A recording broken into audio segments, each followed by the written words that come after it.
నమస్తే K24 news. కొంగు బంగారంగా పేర్కొందిన సింగరేణిపై రాష్ట్ర ప్రభుత్వం వైఖరి నిర్వహిస్తూ బీఆర్ఎస్ తీవ్ర విమర్శలు చేసింది.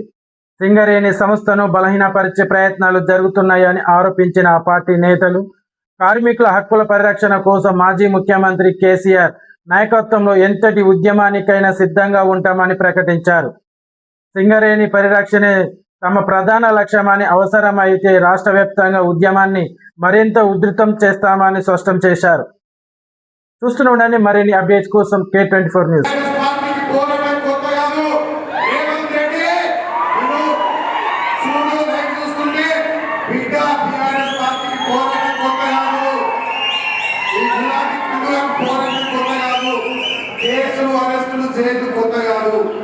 దాని గురించి నేను ఎక్కువ మాట్లాడను. మీ అందరికీ కూడా తెలుసు తెలంగాణ ప్రజలకు ఒక్కటి మాట నేను మనం చేస్తూ ఉన్నా. సింగరేణి కార్మికుల కోసం, తెలంగాణ రైతాంగం కోసం, తెలంగాణ ప్రజల కోసం ఎంత దూరం పోవడానికైనా, మీకోసం ఎంత కష్టపడడానికైనా, ఎంత పోరాటం చేయడానికైనా కేసీఆర్ గారి నాయకత్వంలో ఈ గులాబీ ఉంటుంది.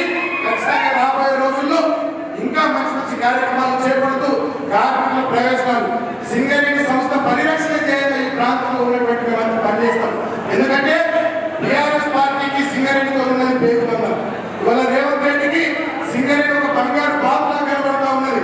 అందుకే బాబుని సృజన్ రెడ్డి పెట్టి మొత్తం దోసుకుంటా ఉన్నాడు.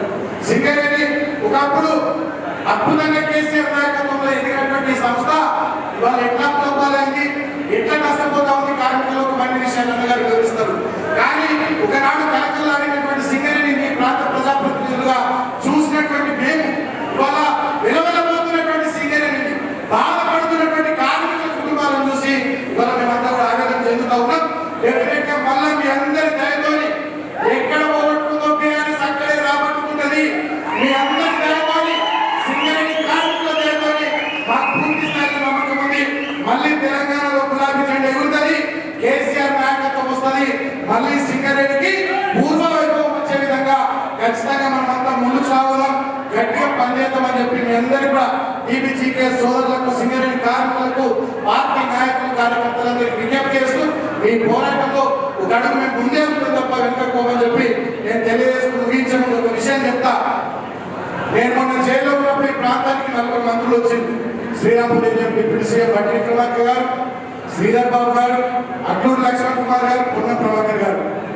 ఏవో కొన్ని సర్టిఫికెట్లు కొంతమందికి ఉద్యోగాలు వచ్చినట్టు పంచి శ్రీరాంపూర్ ఓసీ ఏరియాకి పోయి మొన్న హరిశన్న గోదావరి బాయిలో పోతే హరిశన్న పోనీయలే, భూపాలపల్లిలో పోతాంటే పోనీయలే.